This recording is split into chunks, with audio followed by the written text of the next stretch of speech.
So there are people in this country who are being denied Aadhaar for no fault of theirs, and now being denied everything else that follows, and it is on them to establish their innocence. You are part of a very, very select tribe of people in India who are resisting enrolling for Aadhaar.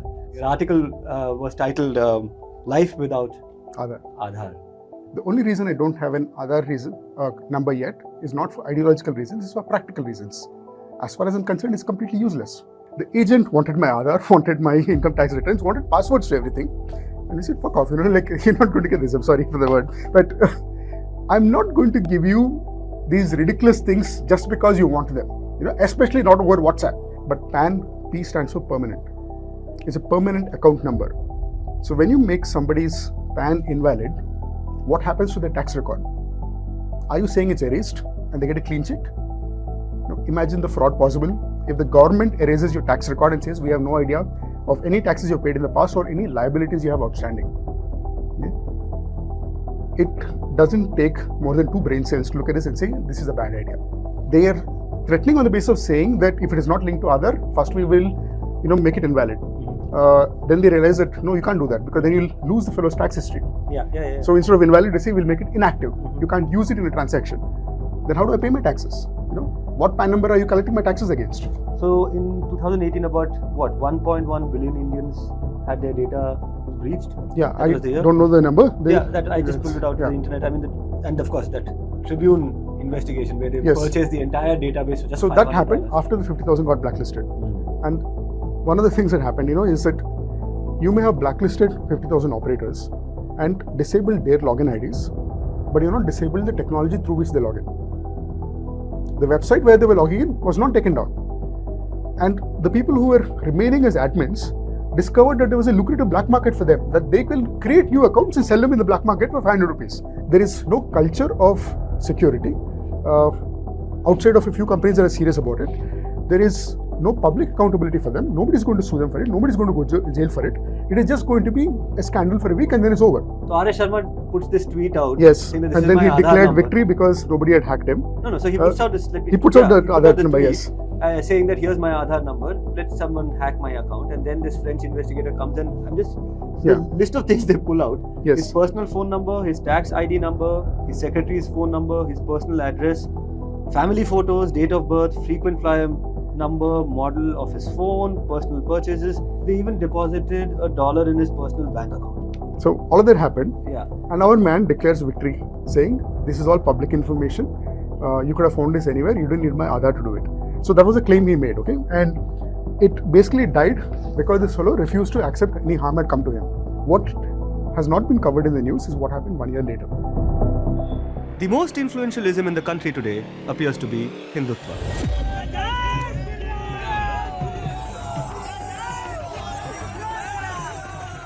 It has taken a long time for this ideology to come of age. But what happened to the other ideological movements that began in the early 20th century? The RSS will turn 100 years old next year, but so will the Communist Party of India.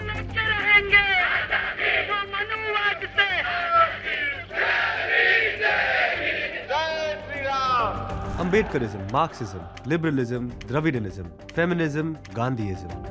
What role are these great big isms of the 20th century playing in the 21st century?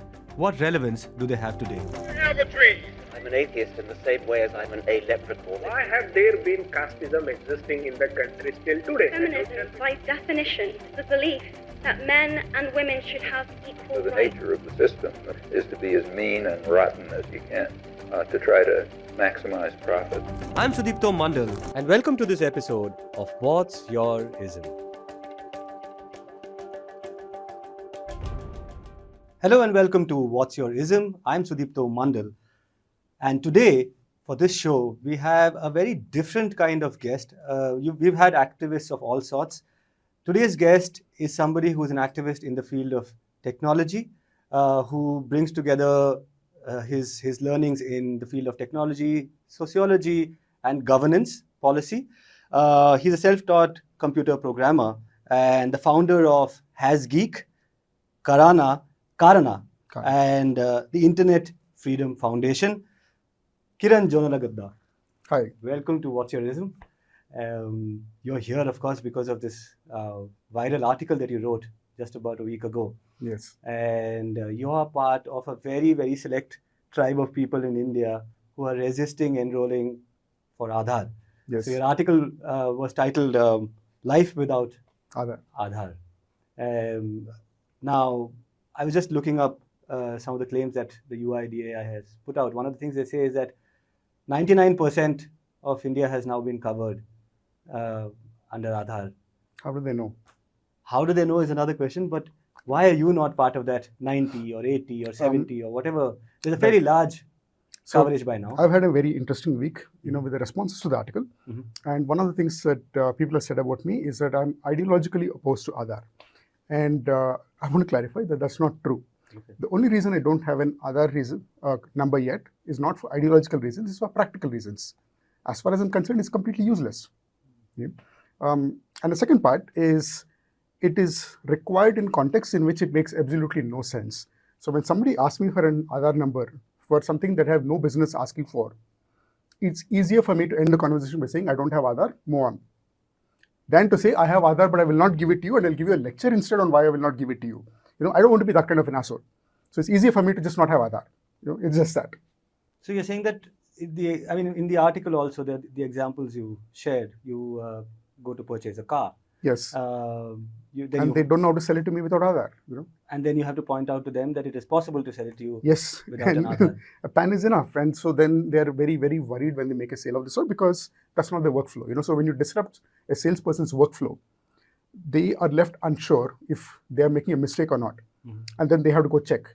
And that's uncomfortable for them because then they're not closing the sale. So I could see my sales agent squirming about this thing, about saying, I'm saying no Aadhaar, please, sell the car. Yeah. And she's looking at me and saying, am I allowed to do this or not? Am I making a mistake that I will get punished for? So this, all of these things racing through their mind. It takes them a while to settle, and then they have to go ask the superiors and say, hey, is this okay? Can I do this without Aadhaar? And superiors also don't know, and then they have to go find out, and so there's a whole chain activated. And at the end of it, you got a sales agent slightly uncomfortable because they don't know what just happened. Why did I refuse to give Aadhaar? And so then there is a side conversation that they get into saying, tell me your reasons for not having Aadhaar, is everything all right? Is something going on, and then you end up giving them an ideological lecture about why you just refuse to give Aadhaar. It's sometimes it just ends there saying, your time is valuable, I don't have it, so please move on, settle for something else. And maybe they know that they can move on. Sometimes they don't. And then I've just ruined their day because now they can't even sleep easy. It's something they're going to sleep over and say, because what happened? What did I do? What was this transaction that just happened?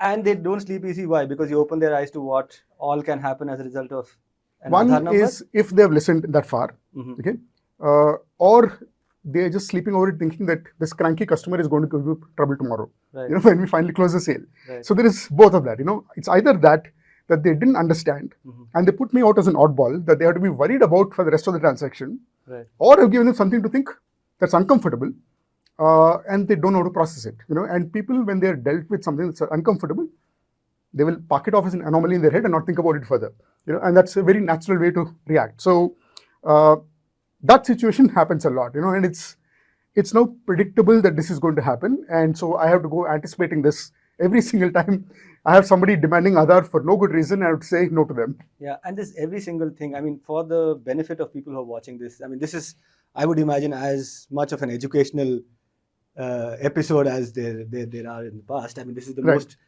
technical session perhaps that we'll probably have in this series. So I'm going to try and take you step by step. So you try and get a car, Yes. and then all of this happens, and they Yes. finally give you the car. You try to get insurance. Yes. What happens then? They bought the insurance, so they'll deal with it. At least one of the things with the dealership is that they do most of the legwork. So they got me the insurance. My existing bank gave me a bank offer for a car without Aadhaar. They didn't ask for it. But I made an insurance claim is when it came up finally and said, we processed the claim, but where's your Aadhaar? And Lucan says, why do you need it? You already processed the claim. You're trying to close it now and trying to claim Aadhaar. It's too late for you, You can't be doing it at this stage. You should have done it earlier if you really had it in your workflow. Now you just got some guy feeling worried that he's made a mistake, without actually having made a mistake. And it goes through finally with that. You get Went your through, claim. I got the car back. Then you get a home loan. I got a home loan. Home loan. This one was a bit of an adventure because, as it turns out, nobody knows how to issue a home loan, including bankers who specialize in home loans. And so I learned this in the process of trying to figure out where to get a home loan from, because one of the things I was curious about is, one, not just who's going to give it to me without Aadhaar, but also what are the rates? I want a home loan for two reasons. I want a good rate, and I want a bank that's going to verify the documents, because that is not my expertise. Part of the reason you take a home loan, even if you do not necessarily need a home loan, is because you're outsourcing verification to an entity that is serious about it, and is taking a risk on it. And so, for this sake, I went to multiple banks. One of the properties I was looking at was financed by Union Bank. So we figured, okay, then if Union Bank has financed the property previously, maybe they'll give it to us. They said we can't do it without Aadhaar, And so I asked them to verify and say, where is this requirement coming from? And so the bank manager says, my lawyer has advised me, this is the lawyer's advice. So I'm held by it, that I can't go against my own lawyer's advice that the bank has nominated to me. So it's okay, fine, dead end over there. Fortunately, we didn't go ahead with that property. We went to HDFC. HDFC, everything is outsourced, So I had the same experience when I went for the car loan. HDFC offered me the car loan online on their website, but they also had an agent for the car loan. The agent wanted my Aadhaar, wanted my income tax returns, wanted passwords to everything. And I said, fuck off, you're not going to get this. I'm sorry for the word, but I'm not going to give you these ridiculous things just because you want them, especially not over WhatsApp, which is where they're asking for. It's not like they're asking me to write it down. They're saying, send everything over WhatsApp. But their own bank on their own website gave me the car loan, without any manual intervention. At the home loan, same thing happens. But this time it gets even worse. They want the GST portal logins of my company, saying that the company that pays my salary, they want to verify that is going to actually pay your salary over the next 20 years. So they want proof by looking at the company's financial records. Look at them and says, hello, where is this requirement coming from? The role is for me. And it's against the property. And it's against the property. It's a property that's insured. You have my credit score. I've been, a customer of this bank for like 20 odd years. The deal is about a hypothecation deal, right? It's a hypothecation deal, exactly. Yeah. So you look at them and say, and you want all this on WhatsApp, It is not even an official bank email address. Wow. So are you really an employee of the bank in the first place? How do I know now? Okay, so I had to refuse and say, I'm not going to deal with you. Send me an official email from your work email address if you want these things. That never happened. And we had to point this out to the manager as well and say, look, we don't know what your system is, but this is clearly not clean. So we can't do this with you. I went to SBI, the State Bank of India. And the manager again had his long list of requirements. And at one point I told him and said, I can't give you Aadhaar. And he was curious and said, why not? So I told him and said, look, I have a case going on in the government. And the fellow got very worried and said, look, if the government's suing you for tax, then we don't know if we can give you a home loan. We'll have to check. He says, no, the government's not sued me. I have sued the government, And the fellow just didn't know what to make of it. He was just looking at me and saying, what does that mean? Yeah. Who sues the government? So it didn't work out with him either. But we went to a different branch of SBI where somebody told us to go talk to the agent who sits over there and not the manager. And it turns out that this was another branch of SBI where the home loan agent used to work at the bank, had long retired, but knew the process. And so the managers depended on him. And the manager gets replaced every 2 or 3 years. Yeah. And they come in, they don't know the neighborhood, they don't know what kind of properties are being sold in this area, what the documentation is like. But the agent who's retired is the one who knows. So they outsource it to him. And this man just sits in the bank, gets all the referrals right there and works them out. And the fellow is really good at it.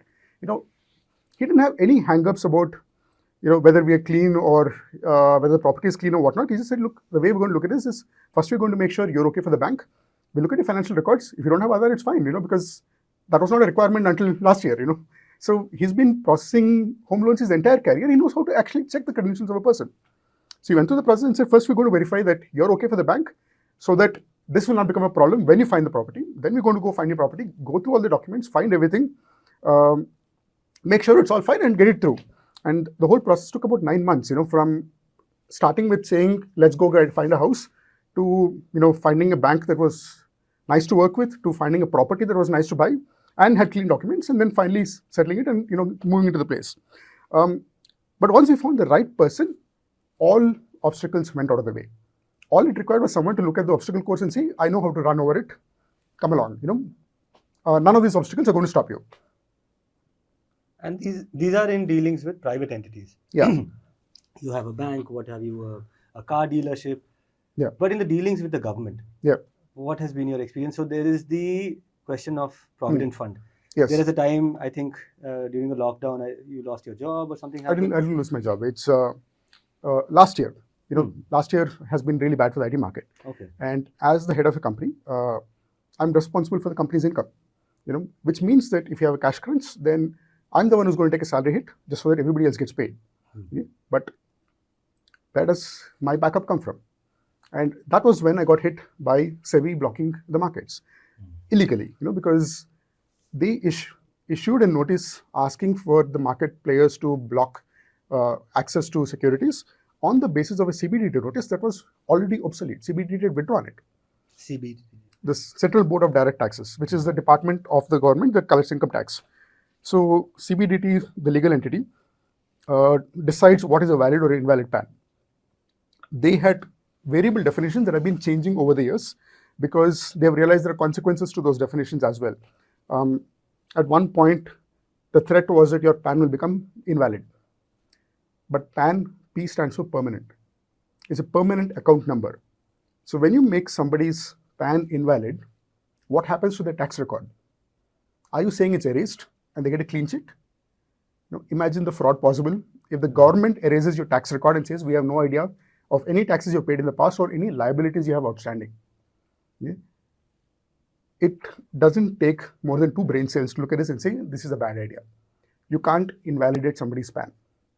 So then that definition changed. It went from invalid to inactive. Yeah? And they said it's inactive, you can't use it anymore. Great, how do I pay taxes now? Yeah? So is the government going to sacrifice this ability to collect my tax because they don't recognize my PAN number? Because it's not linked to Aadhaar. No, because they've declared it as invalid. Remember? I mean, they are threatening on the basis of saying that if it is not linked to Aadhaar, first we will, make it invalid. Then they realize that no, you can't do that because then you'll lose the fellow's tax history. Yeah. So instead of invalid, they say we'll make it inactive. You can't use it in a transaction. Then how do I pay my taxes? What PAN number are you collecting my taxes against? Yeah? And that is not something that the government wants. They will never hurt their own ability to collect tax. So then they change the definition again, say, okay, it is not going to be inactive. It's going to be active but inoperational. Okay? And now it's 2 words. Okay? So from, what do you say? Invalid became inactive to become active but inoperational. Which means now what? And so there's an FAQ on their website. You have to go look it up and say, now what does this mean? Yeah. It's active now, but it is inoperational. What does inoperational mean? They are not very clear about it. The only consequence is you will not get a tax refund and your TDS rate is 20%. That's the only consequence of an inoperative PAN. Everything else is life as normal. But then SEBI, unable to keep up with all of these changing definitions, goes and picks the old one and tells the market and say, look, these are all inactive PANs now, which have not been linked with Aadhaar. Stop letting them access the markets. And so that's what happens. Like my SIPs all stop filing. None of these can be withdrawn anymore because they've been refused at the fund clearing agency. I can't redeem, I can't invest, I can't do anything. Like all my trades are blocked. And at this point, I'm looking at this and saying, do I go to court now? And this would have been my 3rd case if I had gone to court. And there is the exhaustion of going to court and nothing happening because you wait, months to years before you get a hearing.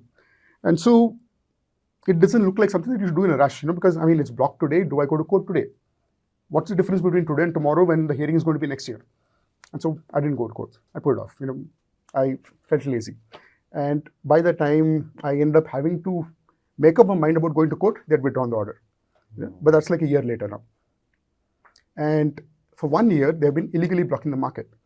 And it's not been challenged in court. All I know is that blocking the market or blocking our access to the market. Blocking all of us. For outliers. Yes, but it's not just us. Remember, anybody who's not linked PAN with Aadhaar, which is a very large number. Okay. NRIs can't do it because they need to be physically present. Anybody who's got a name mismatch can't do it. There are people in this country who are barred from getting Aadhaar because all the enrollment centers in the neighborhood have been shut down. All the border states, for instance. And this has been a known thing for many years. That Assam, Meghalaya, and one other state, I forget which one, have had Aadhaar enrollments discontinued for many years now because the government's afraid of illegal immigrants getting Aadhaar and getting access to the state's institutions through Aadhaar. In fact, if I'm not mistaken, just a few months ago in Bengal, a few Aadhaar numbers were cancelled. Yeah. A fairly large number. Yes, Few but thousand of them. where is the proof that they were correctly cancelled? Mhm. Where is the proof that the wrong people have not been excluded? There is no audit report for any of these things. So there are people in this country who are being denied Aadhaar for no fault of theirs, and now being denied everything else that follows, and it is on them to establish their innocence. Mhm. And how do you do that? Then, like, you can go to court, sure, but when is the court going to hear you? How many years later are they going to hear you? When you have no money to withdraw right now for your day-to-day life. Yeah. So this is the problem, and this has kind of been going on with coercion. It's SEBI's illegal order, CBDT itself unable to make up its mind about what is it trying to achieve by linking PAN with Aadhaar, and then you got EPFO, which is the other place where coercion happens, and these are all So the EPFO case, yes, the Provident Fund case, Yeah. is in the High Court. that's in the High Court. Yes, There are two cases in the High Court. one and- is for CBDT against PAN Aadhaar linking, and one is against EPFO for Aadhaar for Provident Fund. Hmm. Yeah. And both of them are in a way linked, right? Because it is the EPFO which is asking for the PAN and the Aadhaar to be linked in the first place. They want the PF and the Aadhaar to be linked. Mhm. That's a separate linking requirement. Okay. That they want an Aadhaar number provided against your PF, or they will not accept further deposits or withdrawal requests. Hmm. And so again, it's blocking an individual savings. So in one case, the respondent is the PF office, and Yeah. the other one Respondent is the income tax office. right. The income tax office is the second case, by the way. So the first case we filed was in 2019. That case, the judge gave us an immediate hearing and ordered a stay until CBDT responded. They never responded. So 2019, they didn't come back. 2020, there was a pandemic. It was not a priority anymore. So lawyers also said that, look, the courts are busy. Your case is not their priority. So it is going to stay in stasis where there's a stay order for the petitioners, but government does whatever else it wants to everybody else. Fortunately, CBDT kept extending the deadline, so it was not really an impact. In 2023, they came back to court and requested the judge saying, look, the deadline is going to be extended again because we are bound by another court case, which is the Gujarat High Court, which, I've forgotten the name of the person who filed the case there, but that judgment said that there is a review petition in the Supreme Court under Roger Matthew versus Union Bank or Bank of India, I forgot which one. It was against a bank originally, and that ended up becoming a case about whether a money bill was valid in these scenarios. The Aadhaar Act itself. The two of them, the Aadhaar Act and the Finance Act of 2017, which made PAN Aadhaar linking mandatory, they were both money bills. Right. So that case is, can this be done through a money bill? So the Supreme Court is not yet heard that petition. It is still pending. The Gujarat High Court said you can't make PAN Aadhaar linking until that case is settled, because that case may invalidate your linking and cause undue harm to people. In Karnataka High Court, CBDT's lawyers show up now 2023, that's what, 5 years or 4 years after the case had originally been filed, and finally say, please close the case. It is not necessary because the deadline will be extended because of the Gujarat High Court order. So they tell the judge that. Our lawyer says, well, we can't argue against that. And the judge says, fine, let's close the case then. So there's some kind of suspended animation. There's this almost like the sword hanging. Yeah. And so the judge says, we'll close the case, but normally when a case is closed, you can't reopen it as a petitioner. In this case, the judge gave us leave and said, if they don't keep their word, please reopen the case. Achha. And they didn't extend the deadline. Then what happens? So we filed again. And your lawyer vanished or something. What happened there? That was the EPFO case. Okay. So in this case, we reopened the case. The lawyer who represented us the first time became a petitioner the second time, okay, because he was also personally affected. Right. And so then it ended up being a separate lawyer to represent us this time. So we filed the case again. This June, the judge finally heard a case. I think it was a new incoming judge, because there was a lot of hype about this fellow actually applying the law properly, which the lawyers felt encouraged by saying, here is someone who's actually reading the law and applying his mind, which is great. You don't get this chance very often. A lot of them are very scared to act against the government. So we had a lawyer who again went through the facts of the case, and he's got a single page order, and it's very clean because it just says these are the facts of the case. The petitioners claim that the Gujarat High Court is blocking, the existing Gujarat High Court order is blocking PAN Aadhaar linking from being enforced. The Union of India, CBDT has no response to this fact. Therefore, we are ordering a stay again, but only for the petitioners, not for the public. Because it's a petitioner saying we want relief for ourselves. So which means Means that I am exempt from pan-Aadhaar linking, but you are not. Yeah. And you look at that and say that is injustice. That is not how law should because work. it is a petition on behalf of the public, isn't it? No, it is not. It's not a PIL. Oh, it's Yeah. not. It's a personal. And so this is the other part, Right. that the judge is within their rights to say this affects everybody, so let's make it a general order. But every lawyer I've spoken with says never dare to ask for that outcome, because then you're asking for a judge to stick their neck out. Yeah? And that goes So you hope for your case to so set a always precedence? hope for your case and let the next person ask for the same to be applied to them. I mean, after all, what did we do? We just said Gujarat High Court order applied to us, right? I mean, that's what a lawyer argued for. And for the judge, it was no-brainer, saying that someone else has bothered to go examine the facts of the case and made a judgment. And if these people are claiming the exact same thing, then it's easy to say, yes, I don't need to cross-verify. So it's easy on their caseload to say, extend a judgment to the next person. Yeah. If they had to go into saying, I will examine the facts of the case myself. Now, one, it is extending their caseload, which is a problem for most judges. Second, what if he comes to an outcome that is actually bad? I mean, it's a risk you're taking, right? Then you have to go appeal again. So it is generally always safe to not do a PIL, but instead ask for personal relief and set a precedent that the next person can say, I also want this for myself. And that can be done. And so we need a lot more people doing this. But there are only that many. There are only that many who are sticking their neck out to say, let's do this. The last of the Mohicans. I wouldn't say that. It's Now tell me, actually, Yeah. so I think this is a good time to get into this ideological question, right? Wow, Right. What is it that drives you? I mean, why do you want to do this? What's your problem? I would say I don't like being insulted. Okay. It's a very basic request for dignity, and saying that if you try to tell me something stupid and say I must be too idiotic to not understand it, maybe that's true. Maybe I overestimate my own intelligence and I don't understand. Or maybe that's not the case and it's the other way around. Okay. And someone's making a very stupid claim and saying this is going to solve a problem. No, it does not actually solve. And in this case, I have the unfortunate experience of actually having worked in government and seeing what happens behind the scenes and where these ideas come from. And so there's always been the doubt of saying, I actually know how these people are thinking when they ask for these things and implement them in these specific manners. And Break it down. These they're all things. justified. What are these things? So the broad arc is computerization or digitalization. And you can put this back to Of the citizens, end of the citizenry 1980s. of the entire population. Of the population. So if you look at the way things were done at the time of independence, when independent India was put together from the British Empire and various princely states, you're not only a culturally diverse society, you're also an administratively diverse society. Every kingdom's got its own way of doing things. Now, how do you unify them into common law and say that there is one constitution that comes as a derivative of some ideas we got from the British, but is applied to princely states that are not related at all? They have no prior history of these laws. And so when you start doing that, you discover that it doesn't fit the society you're trying to impose it on. And so what you must do is you must have discretionary authority of your local officials. And so you initially start with states organized around prior administrative boundaries. Then eventually you try to merge your cultural boundary with your administrative boundary by doing the linguistic unification of states. Yeah?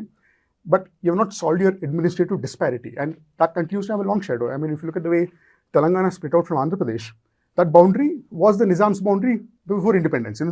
It's effectively the same thing, that administrative disparity, despite decades of unification under a single state administration, didn't last. And so they had to ask for it to be broken up again and say, look, we want our own way of doing things, because it doesn't work for us to be operating in the same manner as a different administration that has a different trajectory and going back many more hundreds of years in time. So these things happen everywhere. And so what happens then is, to manage a large country, you must have local administrative authority. And we have had a constitutional mandate of saying, we do not like local administrative authority. We're going to have a central level, we're going to have a state level, and we're not going to have a lot lower levels. Like the mayor of the city is someone that nobody even knows exists, And has there been a mayor in the city for the last 5 years? Have they even conducted elections? In fact, I don't think they have. And the point is that I don't even know anymore. It is just not impacting my life in any way.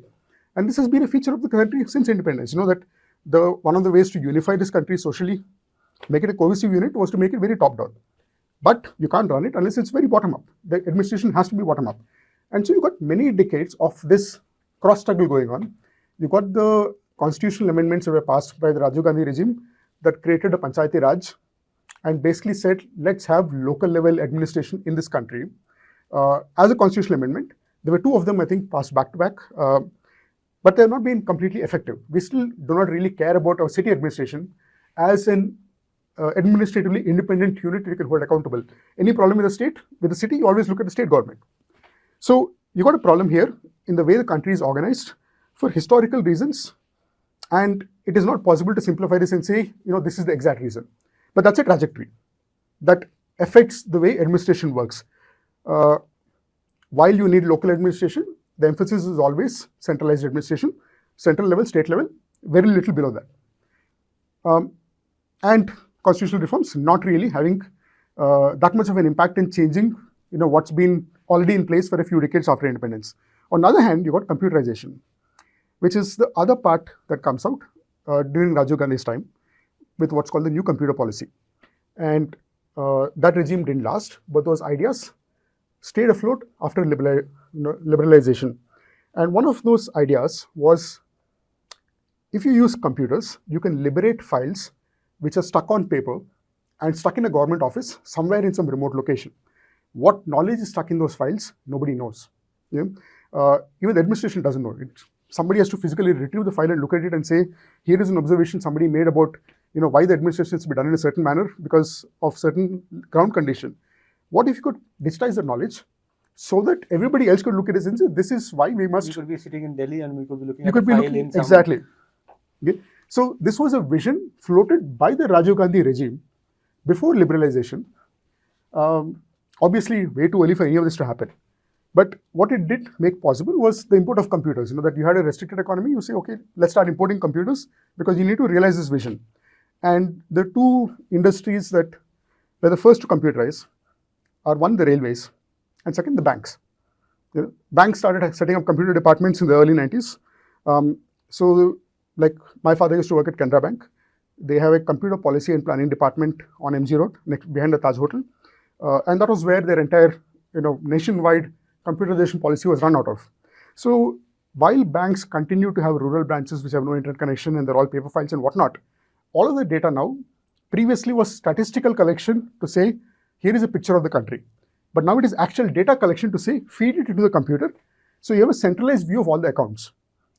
And if you remember your passbooks from banks about 20 years ago, you would take a passbook to one of those passbook printing machines, and it would print it out, and give you a statement. And your passbook now came out of the computer, while previously it was handwritten by the officer every time you went to the bank. So we seem to have forgotten that some of these transitions happened. That there was this period of transition from where it was all paper to being partially paper, partially digital, to now being fully digital. But the transition period, you have two realities. There is what's on paper, there's what's in the computer. Which one is the real one? If there is a disagreement between these two records, which one do you say is the authoritative source, the other one must be corrected to? The paper source? That transition is a legal transition. You have to change the law to say that what's in the computer is the legal version versus what's in the paper is the legal version. So obviously it was paper was the legal version initially. And so you had this transition period where you were doing things with computers, you were forcing people to use computers, but only the paper was legal. And you have to change the law, but you can only change the law when you're sure that this is really working. And so that transition period is where the coercion happens. Where the transition from paper records to digital records is where coercion happens, because the law does not allow the digital record to override. But it is operationally convenient. It's great for the fellows in the central, where now they have a clear view of the entire state. So they want it to be real at any cost. And so what happened to move to a point where the paper doesn't matter, you're saying? Yes. Because they want to move to digital. And so what happens there is that you have this transition period where you want the computer record to be the authoritative record. You're going to behave like it is, even though it is not. It is a paper that's authoritative. But what you have to do now is you believe the paper is not clean because it's corrupt, because people can do whatever they want, take a bribe to write a paper record. Whereas in the computer you can set up workflows and make it harder for them to take a bribe. and Or for it to be overwritten. or to be overwritten. So basically, because the person who was previously the authority with paper is only a typist on the computer, and they can't change what the UI does not allow them to do. So there is a set of centralized control saying that at the center we define the limits of how they can modify this data, and so we can catch them doing fraud. And so that is the other part. You sell it as a vision of fixing corruption by saying I can oversee what the people at the ground are doing because they're limited in what they can do with this computer. Except that legally is not valid. It's a paper that's valid.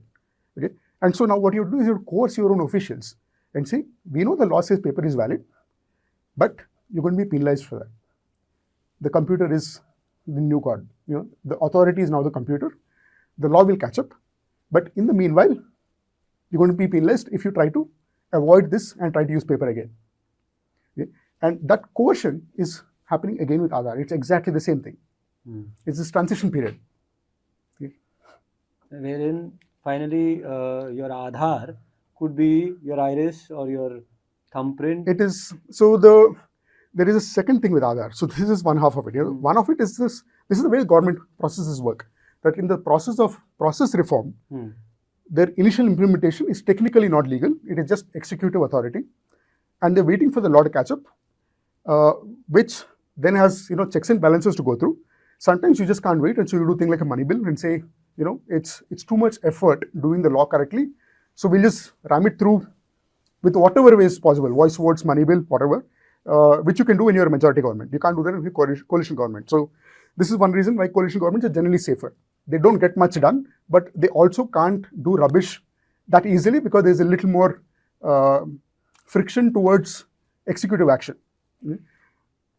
One example of how this gets incredibly stupid, and this is pre-Aadhaar. Aadhaar is just the latest in this trend of behavior. In 2008, when my wife and I were getting married, it was under the Special Marriages Act. So we went to the registrar's office in Shantinagar, and there was another couple next to us. The registrar was not very happy with them, and tried to shoo them off and basically say, you can't get married, effectively. And at that point, I had no clear understanding of why they would say that to someone, and I didn't pay attention. It's just something that's remained with me since, saying that they were actively discouraging one couple from trying to get married, and they were very friendly with us and said, yeah, you guys fill out the form, you're done. But the form is a booklet in which you need to put on your entire antecedents, because there's a 30-day waiting period where they pin it up on the notice board. So it's a bloody long form, and they made me fill it in triplicate. Okay? And so I went through this entire process, and at one point they said, what is your address proof? So I had my passport. My passport had my parents' address. It was not where I was living. But the only other thing I had was my rental agreement. And the rental agreement I had not bothered to renew because, the landlord was cool. So we did it for the first 11 months. We didn't bother to renew for the next 11 months. So it was not valid at that point in time. So I had nothing but my parents' address to give them. But because it was my passport, they were quite happy to take it. Then they asked and say, how long have you been living at this address? Now, the fact is, I'm not living there. And what do I put in there? So I put in how long I lived there before moving out. And so I said 10 years. So I just wrote 10 years on the form in triplicate. Okay, fill it down in triplicate. And so we're done with this thing. And he said, this is exhausting. It hurts your fingers because I've not done this much writing for many, many years at this point. And then this registrar gives it to the computer operator next to him. She opens up a form on a computer, types everything out, prints it in triplicate, and says, sign again. He says, what? Why did you make me write it in triplicate if you're going to type it in, print it, and again say 3 copies, sign it again? Okay? So I had to look at this and say, what the hell is the point of this? You could have just given me the form. I'm far faster typing on a computer than writing on paper. So there was that part. But then there was something else that happened while this lady was typing it out. At some point in the form, it asks, what is the address and what is the period of residency at the address. I had put 10 years. She types 10. Form doesn't accept it. And then we look carefully, it says number of days. And so she has to write 10 years in the number of days. And so she's stumped for a minute, looking at this computer, looking at my paper, saying, what do I type here? And she hit start menu, programs, accessories, calculator. 3,650 days. 10 into 365. Okay. And she's 3,650 days. And I'm looking at this. One, you need a calculator to add a 0. Second, you forgot leap years. 10 years, there are at least 2 leap years in it. Okay. It is not 3,650 years. Okay? 50 days. Yeah. So it is 2 days more in that. Okay? So you have mistranslated what I wrote. Okay? You have taken my very ambiguous 10 years, which nobody will look at this and say 10 years and 0 days is what I mean. Nobody is going to interpret it like that. You have turned it into a very precise 3,650 days. Okay? So you have misrepresented what I was trying to say here. If I was filling in this form, that would be my liability. That it's my claim. But now it's the operator's claim that I've been living here for this long. Okay? Where is this operator's claim being attested? So that it's not my liability. I mean, I was looking at the screen so I could see it being done. But if a typist is translating units because the form forces them to translate, where are they being added to the form as the source of the liability? That is just completely missing in the design of this workflow. Okay? So there is a problem here that you have changed the data. You have created two versions. On paper, it says something. The translated version of your computer says something else. Okay? The translation, fine, you applied a process. But you can't do a reverse translation and get back 10 years approximation. Because you can't go back from precise to saying it's not actually precise, it's approximate.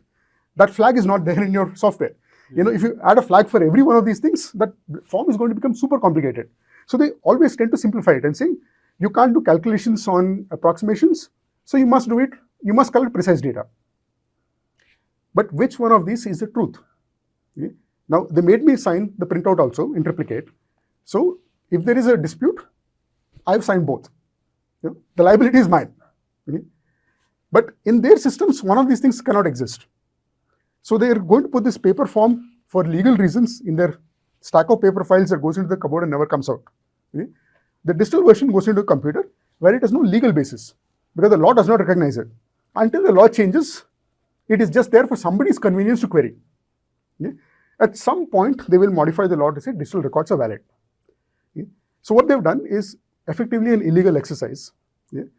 I mean, it is potentially sanctioned under executive authority, saying the executive has authorized to do such things, and therefore it's not actually illegal. It is just a redundant exercise, in this transition period. It has its flaws, like simple things like unit conversion. And the only person liable is the fellow who signed the papers, which is me. So you have outsourced liability to the citizen for something the executive is doing on an experimental basis. Yeah? And that applies to Aadhaar how? Well, simple example in Aadhaar. What is the date of birth? Yeah? Aadhaar wants you to give your date of birth. You have to give a year, a month, and a date. There are a lot of people who don't know it. Okay? Sometimes they have two dates of birth because the birth certificate has one, the school certificate has one, which is something the parents might have done to get them into school admission. They changed the birthday, school didn't check, they got in, and finally whatever was printed on your 10th standard marks card is legally valid. But you also have a birth certificate which is a different date. So there are people with two different dates of birth. And depending on the situation, they would use one of these two documents. Yeah? Like if it is anything linked to their school record, like their entire academic record will go on their school record. So all of that has one fake date of birth. The real date of birth probably went on a passport, PAN, or whatever else, or probably did not. Okay? So there are people who, first of all, have to live with two dates of birth for no fault of theirs because something the parents did. Okay? And both of them are legally valid. In Aadhaar, you can only have one. Okay? So in Aadhaar, they let you change your date of birth once. You can put in a date of birth, but it may have been a mistake. You're allowed to change once. You can put in a change request only once. You can't change it a second time. And there are people who have done it in the opposite direction. They put in one date of birth, they put in another date of birth. They've realized that the first one is more convenient for them, and they can't go back. So they're stuck. That the design decision has forced them into choosing one date of birth, even though their life requires them to live with two dates of birth. But there are other people who have no documentation at all and don't even remember it. Maybe their culture used the lunar calendar, local cultural calendars. They have no idea what it translates to in the solar calendar. They misremember it. They can't even calculate it back. They have a sense of saying I was born in some year, or my age is so much. But what is the date? And they don't know. And you got a form that says you must put in the full record. You must put in a year, you must put in a month, you must put in a date. You can't put an age. So you go to an operator and say, my age is 45. And the operator says, okay, it's 2024 minus 45, 1979. So you were born on January 1st, 1979. And they put that in the form. And that is an extremely common thing. January 1st is the most popular birth date in this country because that is the official process for putting in somebody when they don't know their date of birth. You just take their approximate age, back calculate the year, and put January 1st. Okay? So there is the issue of inaccuracies creeping into this But digital by record. design, remember, the design said, And by design, so Yeah. for instance, one of the things you've said in the past is that, and not just you, a lot of people have pointed out that the fingerprint is not a reliable identifier. yes, Neither is the iris. it's not reliable. It's not reliable either. So there is this aspect of the quality of the data which is being captured Yes, and the inaccuracies that Yeah. creep into this digital database. yes. Is that where your ideological problem is coming from? I No, think it is- it's a lot more to do with it is- security It's and surveillance. it's about the process. Hmm. I mean, when you say, for instance, that your official process for putting a birth date in Aadhaar is if you don't know, make it January 1st. Yeah. And UIDA said that this is actually the process. Because there was a media report saying that some reporter found an entire village where everybody was born January 1st, and said, what is this miracle? Is something happening with the sex lives of the people in this village that they're all getting born on the same day? Of course not. It's a data entry mistake. And in this case, UIDA put out a press notice claiming that, no, this is their process.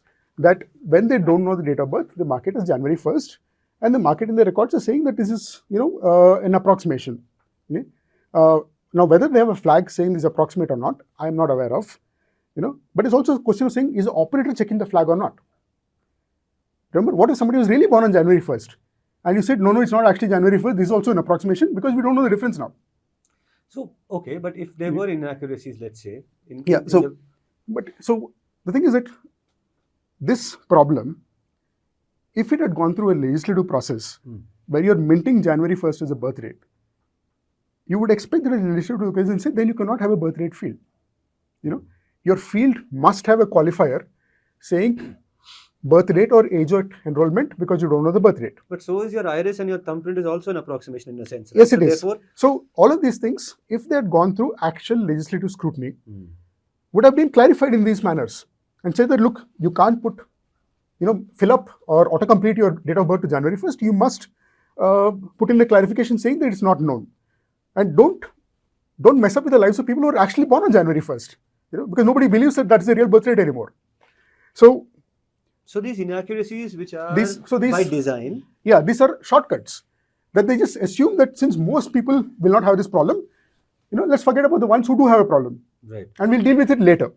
And that deal with it later is what executive does, which is what the legislature is supposed to stop it from happening and say, no, you cannot postpone serious problems like this where you destroy someone's life.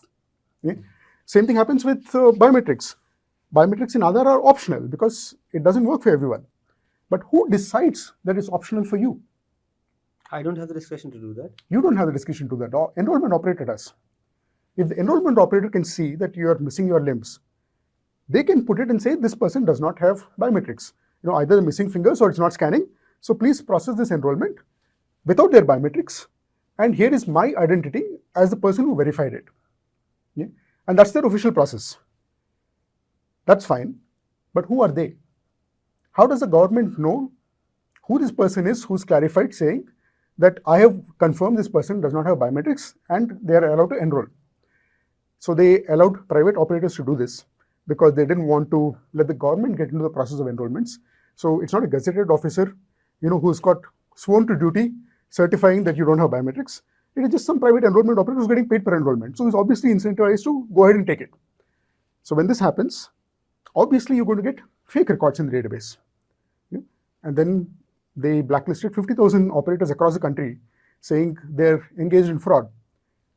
And now what happened to the genuine people who enrolled versus the fraudsters who enrolled? Who's the distinguishing factor? You've solved the problem by getting rid of the operator and saying this operator is not authorized anymore.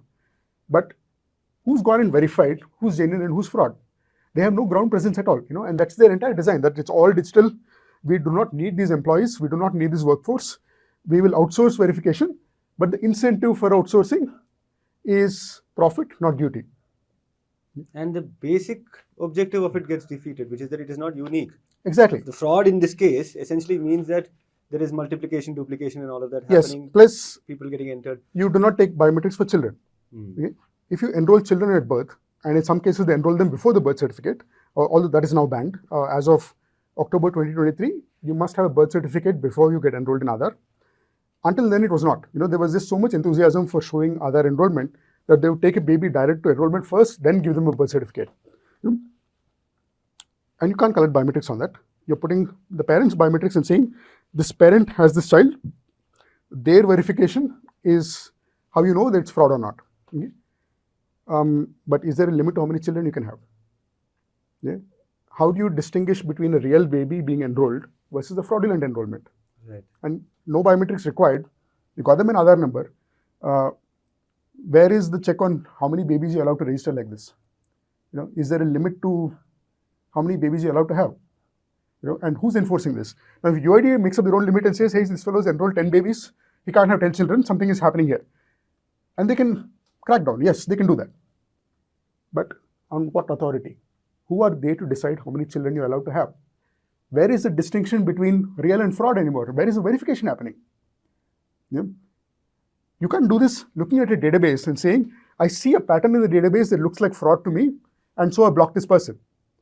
Yeah.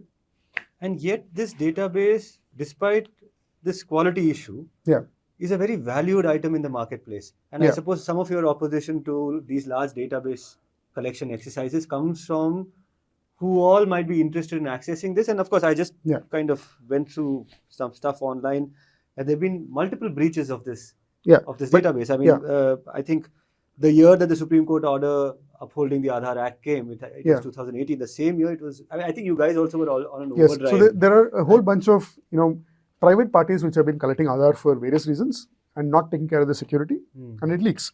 You know, like this week itself, there has been this restaurant QR code thing that has become, you know, a public news item. That one restaurant, one technology provider who offers the QR codes for menus at restaurants has completely public APIs. Anybody can go query their API and find out who's ordered what in any restaurant in this country. API? There's a their website. You know, so while it is a phone app through which you place your orders, it's a company that did not bother with security at all. Their APIs were completely public. You could see the order details of any person you like at any restaurant that takes their technology, and it was completely public. And when the person who put this out, you know, wrote an article explaining how we verified that this was possible, and he verified it by placing an order at the next table to confirm that it was actually being delivered over there, even though they had not ordered it. Makes a public post about this. The company sends him a legal notice and asks him to take it off. Now, this is not Aadhaar. Okay? This is just a case of phone numbers and order details leaking. No, but look at what happened in Aadhaar, right? But it's the same thing, that that company has no legal accountability. Yeah? There is no culture of security outside of a few companies that are serious about it. There is no public accountability for them. Nobody's going to sue them for it. Nobody's going to go to jail for it. It is just going to be a scandal for a week and then it's over. Okay? And that's been happening with Aadhaar and everybody who's been collecting Aadhaar for the past decade. What about those scandals? I mean, I just wanted to list those out if you'll allow me. So in 2018, about 1.1 billion Indians had their data breached? Yeah, I don't know the number. That I just pulled it out on the internet. I mean, and of course, that Tribune investigation where they purchased the entire database for just $500. That happened after the 50,000 got blacklisted. And one of the things that happened, you know, is that you may have blacklisted 50,000 operators and disabled their login IDs, but you're not disabled the technology through which they log in. The website where they were logging in was not taken down. And the people who were remaining as admins discovered that there was a lucrative black market for them, that they will create new accounts and sell them in the black market for 500 rupees. And so when Rachna Kera wrote the report, that was what it was. That 50,000 operators put out of a livelihood because UIDA claimed they're committing fraud. What are they going to do? You know, I mean, start a new business, or somebody tells them, hey, you can get back in for 500 rupees, and say, sure, continue business like normal. Yeah? And so what was happening is people were scrambling to restore their livelihoods by buying access on the black market and continuing the enrollment operations that the public thinks that they're still legitimately doing. You know? Right.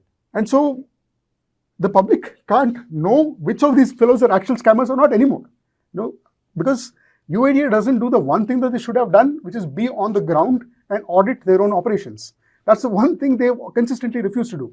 Right. So it's one thing for these scammers to have existed. It's the other thing, of course, is the safety of that number itself. Yeah. So in the course of all this, when these breaches were happening, you know, the UIDA, I chief back then, Yeah. who was also, I think, the TRAI chief. Yeah, I forget his he was name. R.S. Sharma. R.S. Sharma? Yes. So R.S. Sharma puts this tweet out Yes. saying that this And is then my he Aadhaar declared number. victory because nobody had hacked him. No, so he puts out this. He puts out the Aadhaar number, tweet, yes. saying that here's my Aadhaar number. Let someone hack my account, and then this French investigator comes and the list of things they pull out: Yes. his personal phone number, his tax ID number, his secretary's phone number, his personal address, family photos, date of birth, frequent flyer number, model of his phone, personal purchases. They even deposited $1 in his personal bank account. So all of that happened. Yeah. And our man declares victory, saying, this is all public information. You could have found this anywhere. You didn't need my Aadhaar to do it. So that was a claim he made, okay? And it basically died because this fellow refused to accept any harm had come to him. What has not been covered in the news is what happened 1 year later. Okay?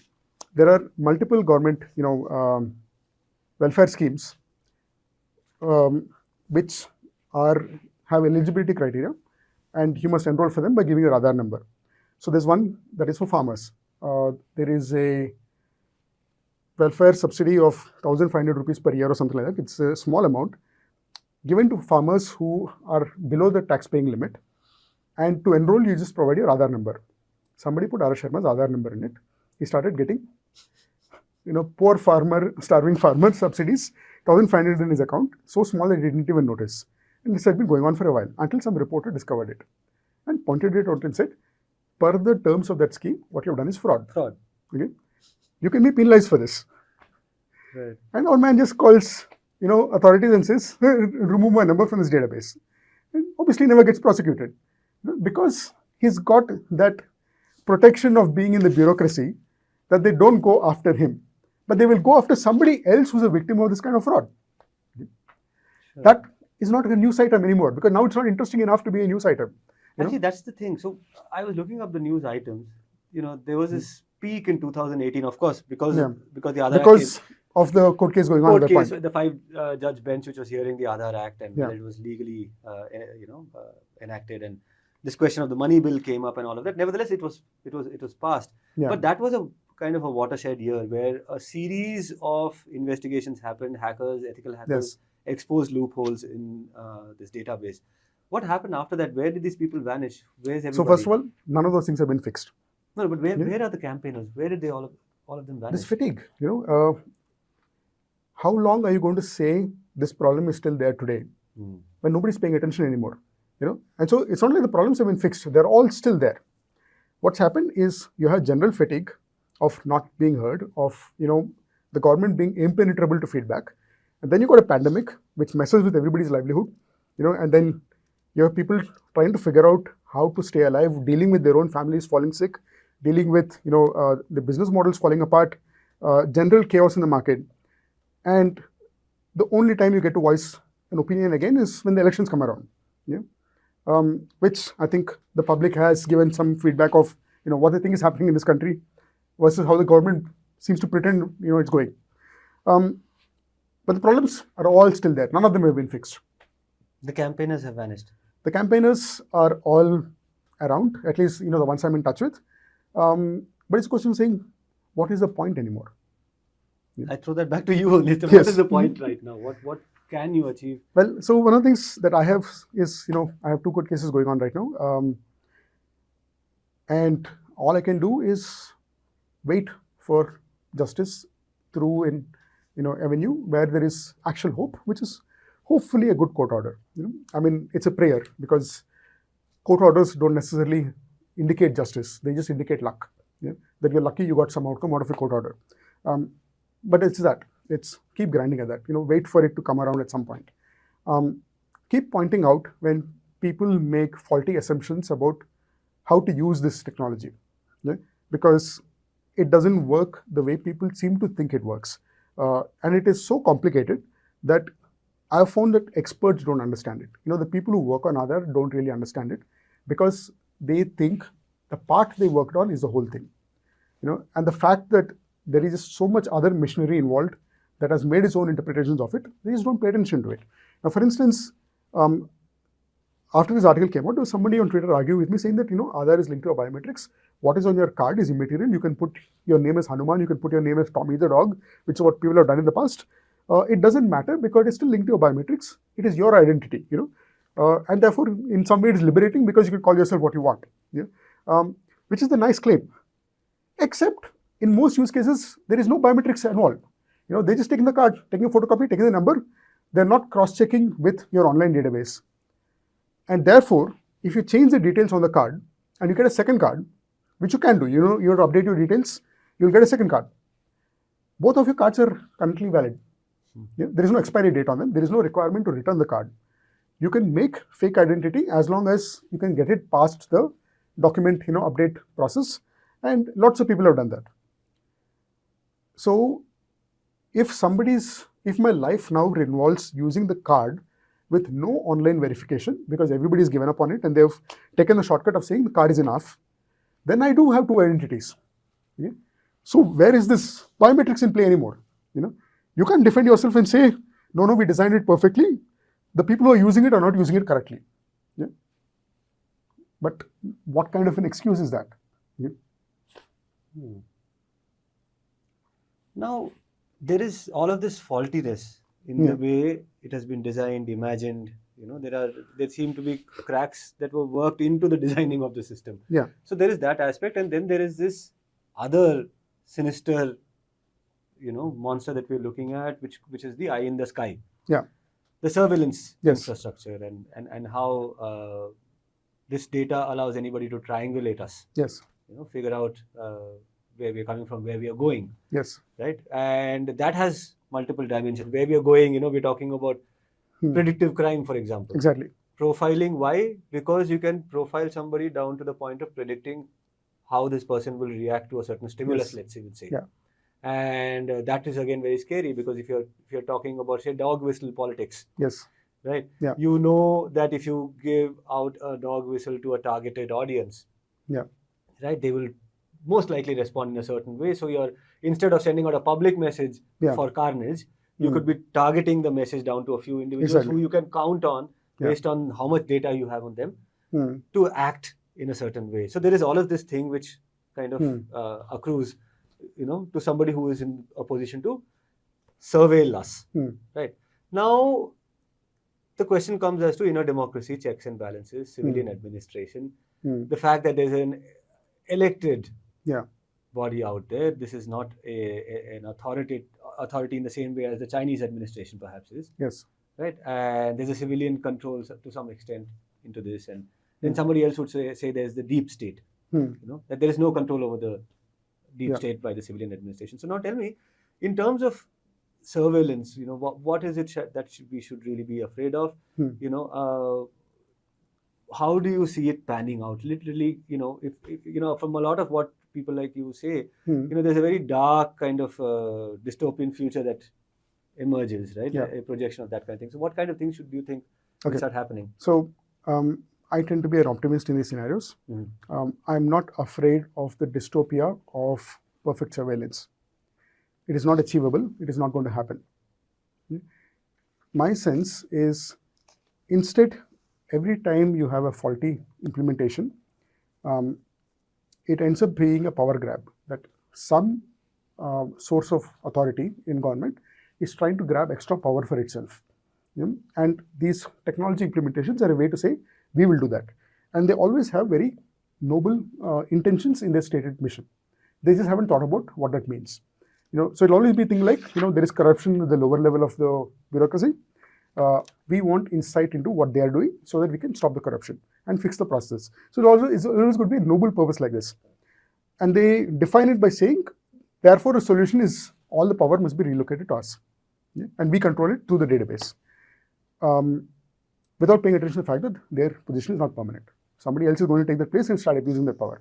And then somewhere else somebody will say, no, push it further up, centralize it even further as a way to stop the abuse happening at this level. So this is thing that happens. And one of my disappointments is the people who end up being in authority and making the decisions on doing such things are simply not educated in how governance works, and how governance plays out and how power plays out.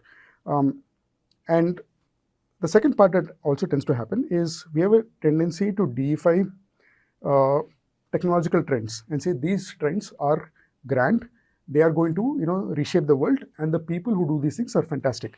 And it's not a modern thing. It happens everywhere in the world. It's been happening for centuries. There is always a tendency to look at the latest technological developments and the people who control it and, are well versed in it, and deify them to say they are the ones who will solve problems. And so it becomes a thing of saying, this week it is all about AI, that AI is going to change the world. So everybody is worshipping the AI gurus and saying that, the people who are building AI, they are the ones who are going to control the world. So whatever they say must be correct, because clearly they're powerful and they're thinking. And that's a mistake. You're replacing the method of science with the men of science. And once you do this, you can ask and say, okay, who's studied this phenomenon, and documented it. And just by asking that, you'll find that, in fact, these have all been thoroughly documented. And this is what the entire humanities field is, that there are people who specialized in all of these things, who have looked at these patterns in which mistakes are made and documented them.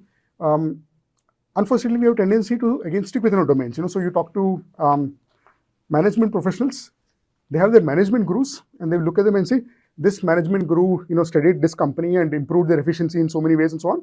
So whatever they say must be right. And some theorist in some other domain, we don't know who this fellow is, must be an idiot. Why should we pay attention? And that's a mistake, that we keep tending to idolize domain experts and incorrectly assume expertise in different domains, which they don't have. And they're not even claiming to sometimes. Either they are charlatans claiming their expertise, or they're just not claiming it, but people are projecting it onto them. So that happens a lot. So in this case, I would say, for instance, that if you want to understand the government's tendency to make mistakes in their technology adoption, one of the better books I can recommend is by this person named James C. Scott. He passed away a few years ago. He used to be a professor at Yale University, and the book is called Seeing Like a State. And it's a documentation of technology implementations around the world that have gone horribly wrong, with an examination of saying what went wrong there. And it's including the Europe, including Americas, and so on. It's a fantastic book. But then he goes back even further, because one of the things that he was not satisfied by is to say, is this a modern thing? Is this a function of democracy or function of the modern nation state? And so he's got a new book, which was, I think, the last book he published. It's called Against the Grain. Goes into an examination of what civilization is, and says that basically this pattern of behavior is inherent to society. It's been going on for 10,000 years. Goes back to the very dawn of civilization and looks at settled societies in Mesopotamia and says, what are these people doing? Why did civilization evolve in a certain form? And basically says that, look, this is an inherent tendency, that it's always going to be this way. It's always going to be about grabbing power. It's not about good versus evil. It's about power versus powerless. Power accumulates, and any critique of society has to be a critique of power. That's one of the fundamental theses that he comes out with. And so I look at this and say, okay, then maybe this is the way to think about it, that you always look at any kind of technology going on, and when somebody says some technology will solve a problem, it will not. Technology is a tool. It depends on who's using the tool and what they're doing with it. And so you always look at the users of the tool, not the tool itself. You look at whose intent is being magnified through a technology and ask and say, what is that intent? And what happens when the technology magnifies it for them? And that will give you an idea of what it is. And so I'm not concerned about whether Aadhaar is technically sound or not, because every technology has problems. Every technology will be improved. It's always about who wants this damn thing, and why do they want it, and to whom it gives power. Yes. Now, to whom it gives power, right? Now, in the way power has been divided in society, you have the rulers, you have a bunch of people who are citizens, and then you have the subjects. Yes. And the subjects are invariably that, they're the thickest layer of the demographic. Right? You have the slaving hordes, you have a few people who see themselves as citizens, whose voices the state also recognizes, the citizens are speaking. Right? Which translates into many public agitations and things like that we see. Some of them translate into government action, some of them don't. Yes. So when it's a rape case, it matters as to who's the person who's been raped. Yes. An Adivasi woman in Bastar might be getting raped every day, but if it is something that happens in a Delhi or a Calcutta, then it's national news. Now, that's where I try to draw this distinction between citizens and subjects. The subjects are the people who don't matter. Now, in this debate. Hmm. One of the things that a lot of people say about privacy Hmm. is that it is an preoccupation of the citizen, not the subject. It is perhaps even an elite preoccupation, because privacy matters to whom? Yeah. Somebody who has something to keep private. Yes. And here you have people living on the road whose lives are public, as public can be. They live, for almost as eyesores, if you want to call it that. Yeah. To a lot of people, they are eyesores. Yeah. And poverty is public and wealth is private.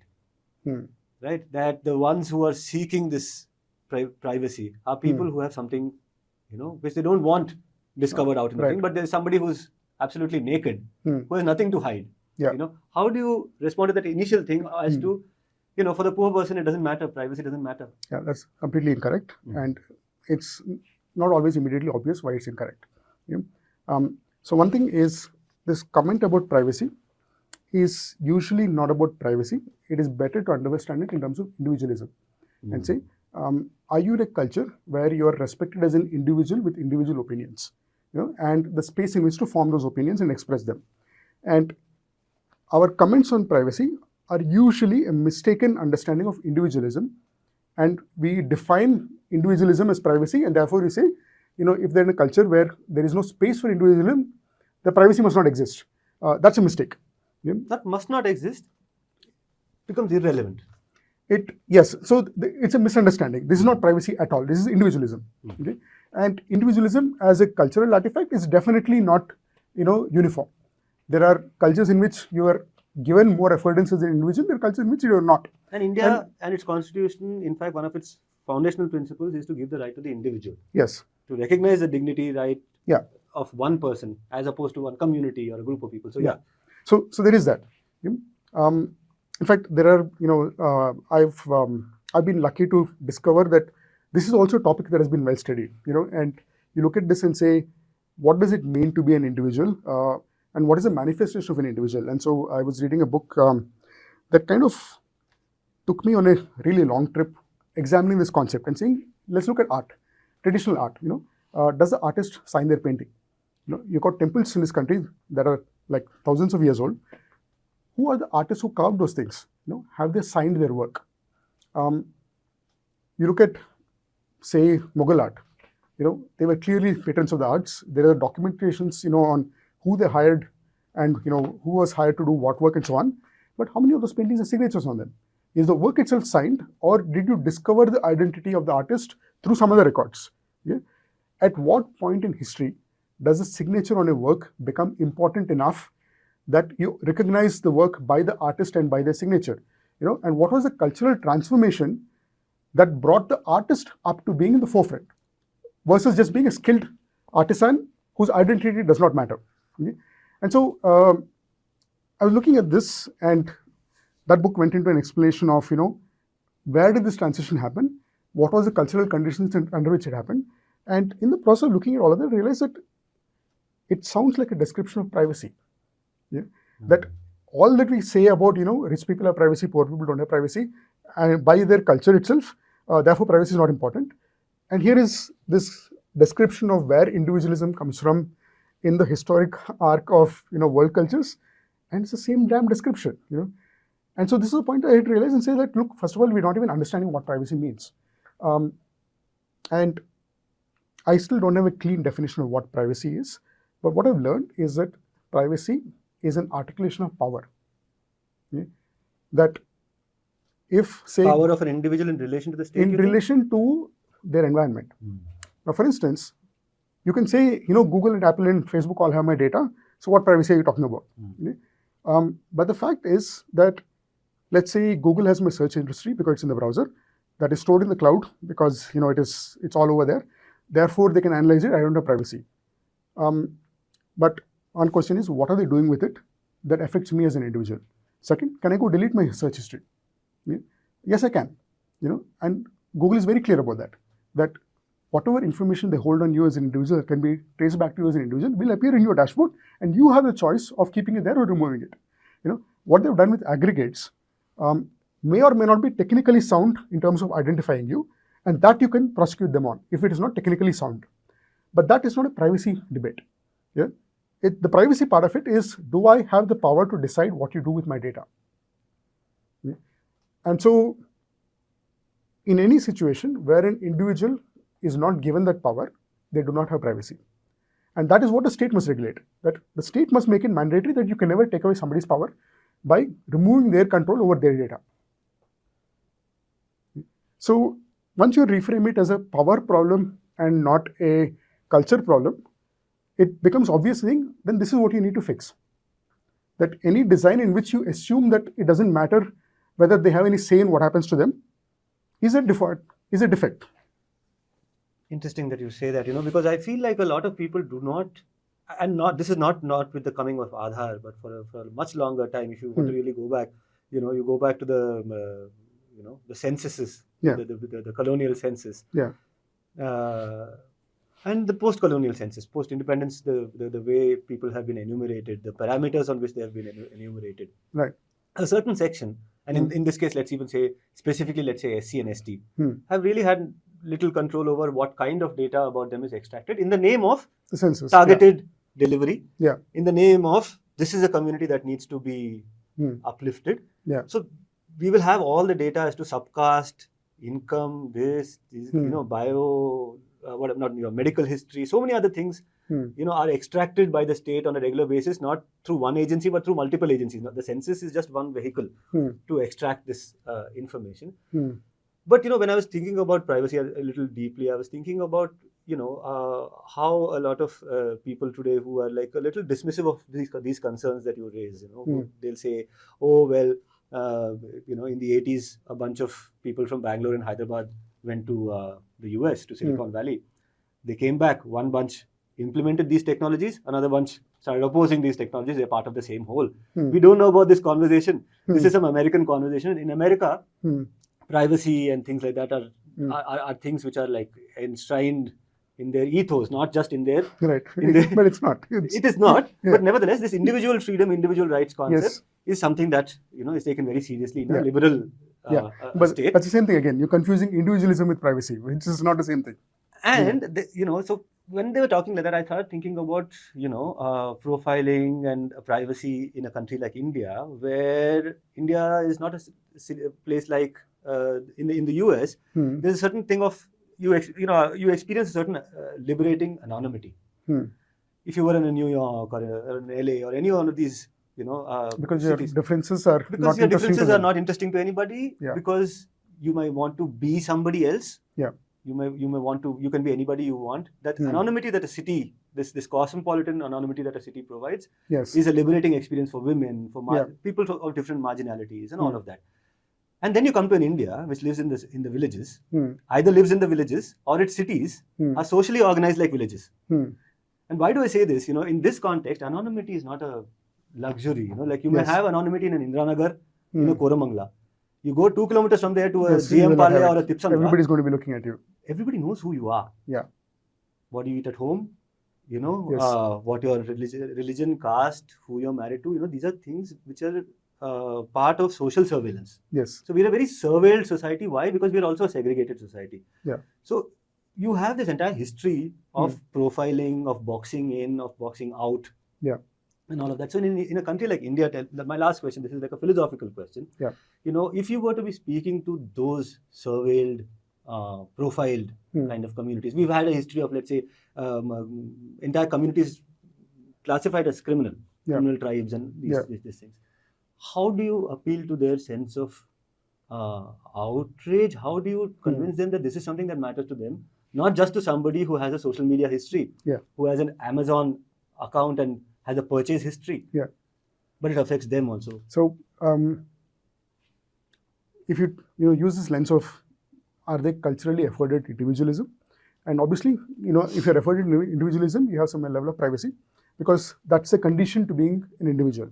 But that's not all, because the other part of privacy, which is about exercise of power, of who has information on me, is something that happens even in these societies where you think there is absolutely no scope for privacy, because they don't even have a toilet. They're using public toilets, or not public toilets, they're defecating in the open.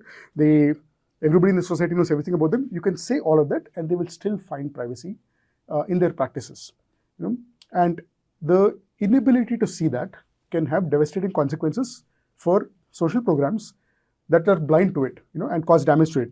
As a simple example, let's say you got a household in which the husband's a drunkard, and is not careful with the money, but the wife has to do something for her children, finds a way to hide money, and builds up a corpus of safety net for the children, not for herself, because it's not an individualistic society. It's not about saying I want to be safe. It's more about saying I want my family to be safe. I'm hiding money, and that's privacy, because the husband doesn't know that the money is there. It's all collecting under the bed or collecting in some corner where he doesn't look, and then you get demonetization, and all that money has to come out to go to the bank. You have destroyed the woman's privacy. That is a problem. That's a kind of mistake that happens when you think there was no privacy in the first place, because you confused individualism with privacy. Okay, that's an interesting thing for another time. Individualism and privacy. Right now we are a little out of time, Kiran, but thank you so much for this conversation. I hope that provokes some thought in the direction of what kind of regime we are entering, what kind of an ecosystem exists right now in terms of surveillance, in terms of how our data is used and how it is stored. Kiran, thank you again for being on this show, and we'll see you next time again with another episode. Thank you for now. And for those of you who are not subscribers to the News Minute, please subscribe. We need news media that actually gives us news, which is a rare thing in the country these days. And we don't, of course, ask you for your Aadhaar number to get a subscription. So please do subscribe. Thank you so much. Thank you.